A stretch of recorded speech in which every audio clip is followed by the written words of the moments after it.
All right, class, so today we're going to go over the beginning of chapter 4. And what's really exciting is this is my 350th YouTube video. So either that's really cool or I spend a lot of time talking to myself. So without further ado, section 4.1 is all about the properties of linear functions and using linear functions to make models. So a linear function is of the form f of x equals mx plus b. Remember that y equals f of x, right? So we have a function where m is our slope and our y-intercept, so where our graph crosses the y-axis, is b. The domain of a linear function is all real numbers.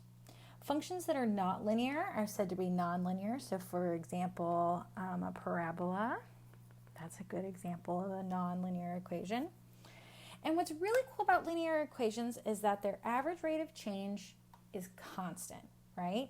We calculated the slope before as the change in y over the change in x.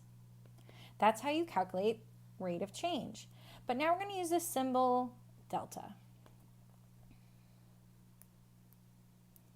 So there are three different types of slopes of linear functions, right? And I could have a positive slope, which means that my function is increasing. I can have a negative slope, which means that my function is decreasing, like it looks like it's going downhill. Or I could have a constant function, which means that there's no change in my slope and that my function is a constant. This equation looks like y equals some number, like a. So let's determine whether the following functions are increasing, decreasing, or constant. So here I have f of x equals 1/7 x plus 5. Well, that is positive, so my graph is increasing. If I have f of x equals 6, the graph of this would look like a horizontal line, correct? My slope is 0, so this would be constant. If I have f of x equals negative 3x plus 4, this is going to be a decreasing function. If I have f of x equals negative 1/2, this is still a constant function even though it's negative, because my slope is still 0. So let's determine whether a function is linear or non-linear. And if it's linear, we're going to determine the slope. So what I need to do is I need to calculate the difference between different sets of points. If it's a linear function, the graph is going to stay constant, and that rate of change is the slope. If it is nonlinear, then our rate of change will not remain constant. So let's take a look at example 1. I want to look at the change in y over the change in x, and I'm going to compare these 2 points first. So I'm going to take 0 minus 4 over negative 1 minus 0, and I get a rate of change of negative 4 over negative 1, which is positive 4. Next, I'm going to calculate the rate of change for these 2 points. So I've got the change in y is 4 minus 8 over 0 minus 1, which is my change in x.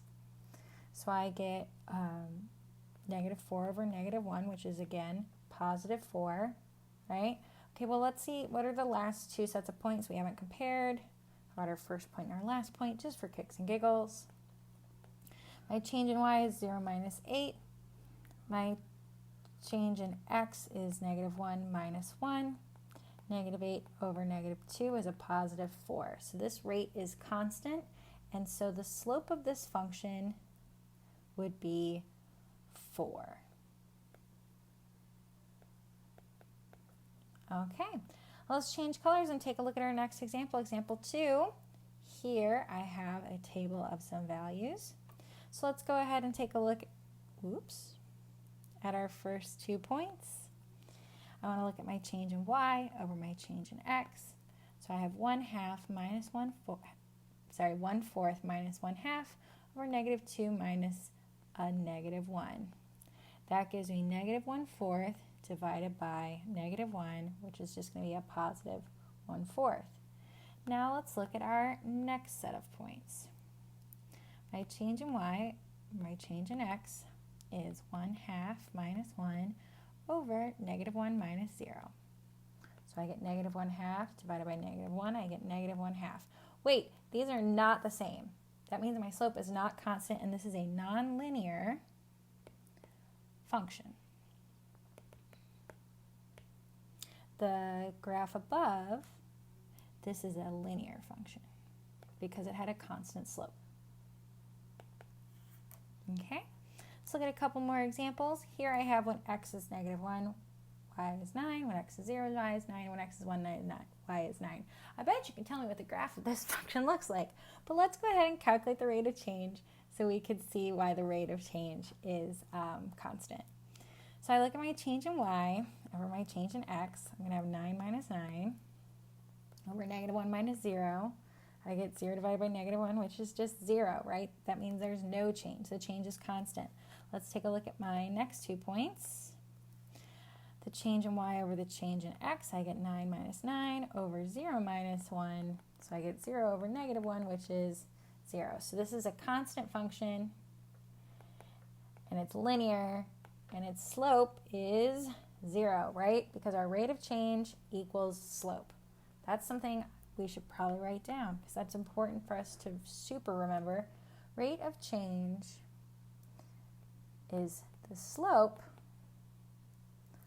of a linear function. And no, I'm saying linear function, not linear equation, because the graph of a vertical line is a linear equation, but it's not a function. The more you know. All right, let's take a look at our last example. Zooming on in. I'm going to compare these 2 points. My change in y over my change in x equals -8 minus a -3 over -2 minus a -1. So that gives me -5 over -1, which is just 5. Cool. Let's try that again. I'm going to take a look at these 2 points. So I'm going to take -3 minus 0 over -1 minus 0. So I get -3 over -1, which is 3. Are these the same? No. So this is a nonlinear function.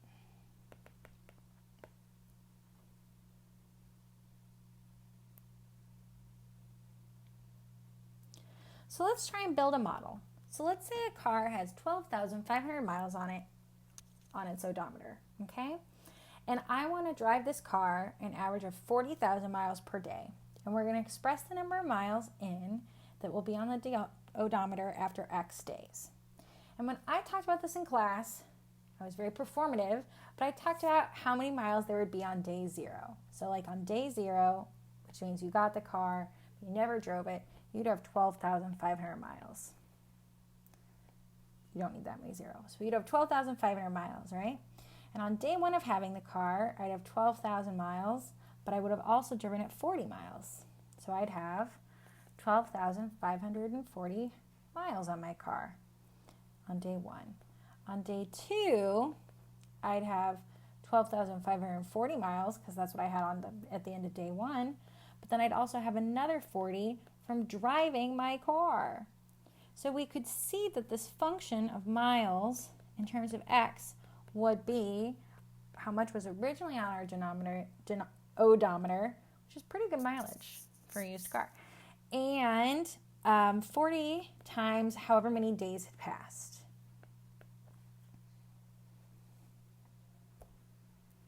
Some further applications are, remember, if we have functions, we can solve for specific values. We can also determine when a function will be greater than a given value or less than a given value, or how it relates to other functions. So let's find f of x equals 0. That would be setting 0 equal to 4x minus 1. Remember when I said f of x equal to 0, this is like finding my x-intercept. Okay, I already knew my y-intercept. Whoops. Because this is y equals mx plus b form, but it's a function, so we're going to say f of x. I add 1 to both sides. I get that 1 equals 4x. I divide both sides by 4. I get that x equals 1/4 when y equals 0. Now I want to know when are my two equations equal. So I'm going to set them equal to each other. What this really is this finding at what y value our graphs intersect. And I can graph these in a minute for you. So let's go ahead and add 2x to both sides. I get 6x minus 1 equals 5. Add 1 to both sides. I'm going to get that 6x equals 6. So then x equals 1. So that would be the x value where our y values are equal. So where our graph intersects. Let's go ahead and draw a pretty picture.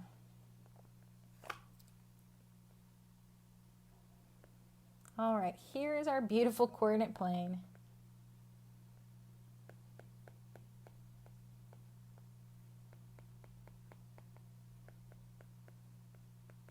So I'm going to graph in green 4x minus 1. So negative 1 is my y-intercept and my slope is 4.